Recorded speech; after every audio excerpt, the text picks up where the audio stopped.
만화와 아버지의 사랑의 채찍. 첫 번째 이야기. 1970년대 우리네 어린 시절. 그 시절 엔터테인먼트의 일부분인 만화 보는 재미에 빠져보지 않은 동년배들은 거의 없으리라 생각한다. 특히나 그 당시에는 TV, 영화 등을 접하기는 쉽지 않았기에 그래도 가장 손쉽게 접하고 다양한 장르와 소재거리를 선택해서 볼 수 있는 문화공간. 인동네 만화방이 한두 군데 있어 준 게 얼마나 다행인지. 그 당시 우리 동네는 좀 외진 곳이라서 만화방은 없었고, 한참 내려가서 파남초등학교 주변과 그 아랫동네에 고맙게도 두세 군데가 있었다. 우리 세대도 그 당시 전후 10여 년 후라서 여전히 군대 전쟁 만화가 재미있고 스릴 넘쳤다.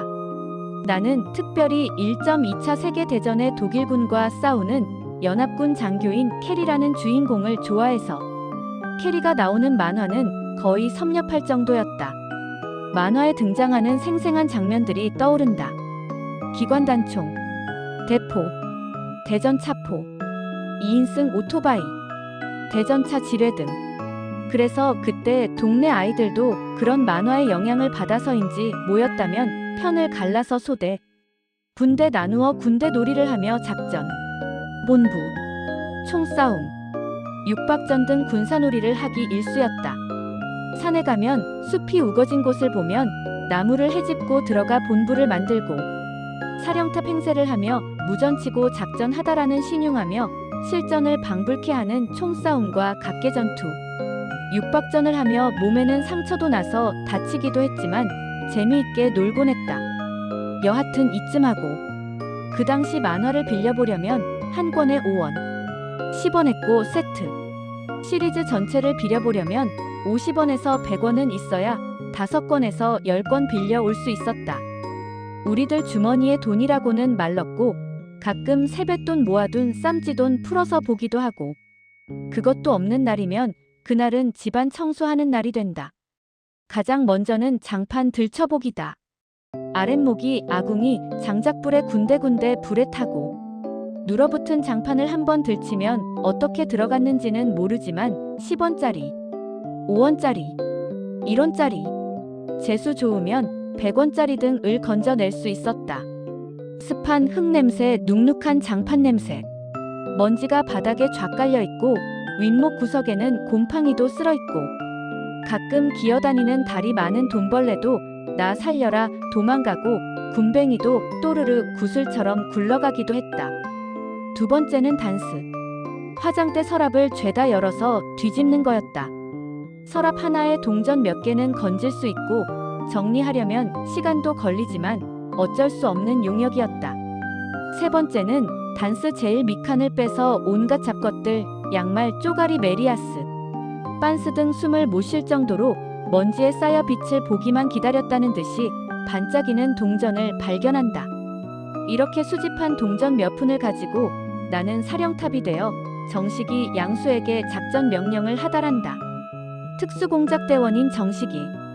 양수는 내가 명령한 캐리 만화와 순정 만화, 그리고 남는 돈이 있으면 너희 보고 싶은 것 빌려오라고 임무를 부여한다.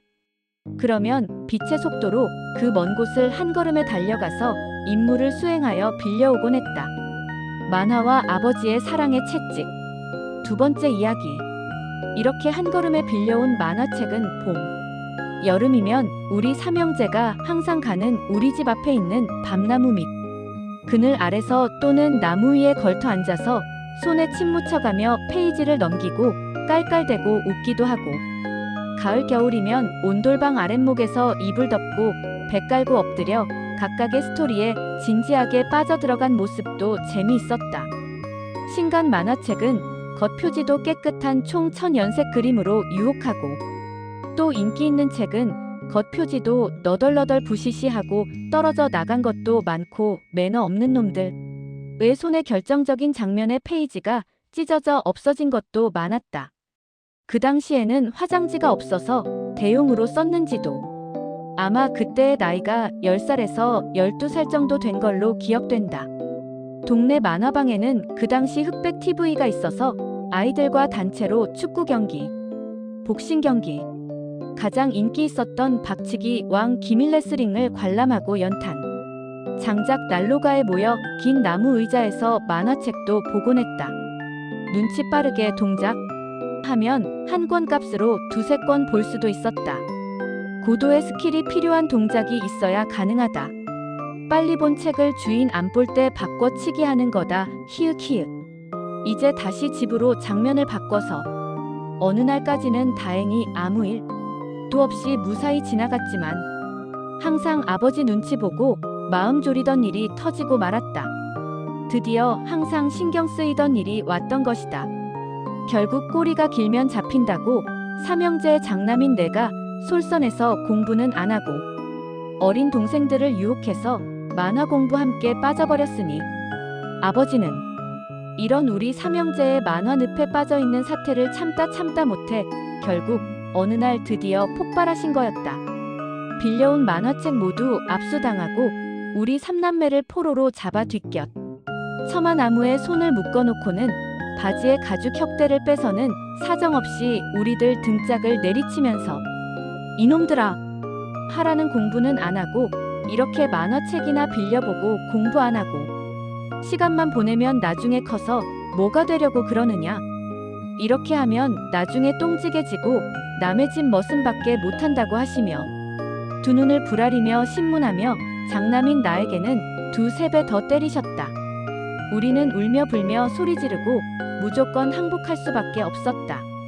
다시는 만화책 보지 않고 열심히 공부하겠습니다 하며 이 상황이 종식되기만 바라며 용서를 빌었다. 그때 묶여 맞으면서 나는 이분이 우리 아버지이신가 하는 의문도 있었다. 이런 식으로는 처음 받아보는 신문이었기에 반공포로로 수용소에 계실 때 배운 기술인가 하며 그렇게 우리를 대하시는 아버지가 무서웠다. 그러나 어린 나이에 우리들을 혼내주고 때릴 수밖에 없었던 아버지의 마음, 또한 내게 비친 아버지의 그 작은 눈 속에 젖은 눈동자에는 진정으로 우리들이 공부 열심히 해서 잘 되고 훌륭한 사람이 되기를 원하시는 사랑의 마음이 보이는 듯 했다. 세월을 잘 못 만나 전쟁을 겪고 아버지는 공부의 기회를 빼앗기고 남쪽에 내려와 갖은 고생 다 하시며 자리 잡고 자식 농사로 오남매를 심으셨는데 애들이 이 모양으로 삼천포로 빠져나가는 것을 보시니 아니 그럴 수 있으시랴. 지금 자식을 키우는 부모가 된 마음에 내 자식들이 하라는 공부는 안 하고 컴퓨터 게임이나 하고 빈둥거리며 시간만 죽이고 있다면 그때 아버지의 마음과 똑같았으리라 생각된다. 아버지의 바램에 못 미친 현재의 내 모습을 보니 죄송한 마음뿐이다. 아버지의 마음을 진작 알았어야 하는데 하는 아쉬운 마음에 그날의 눈물 맺힌 아버지의 두 눈동자가 아른거려. 어느새 내 두 눈에도 보고 싶은 아버지 생각에 스르르 눈물이 맺힌다.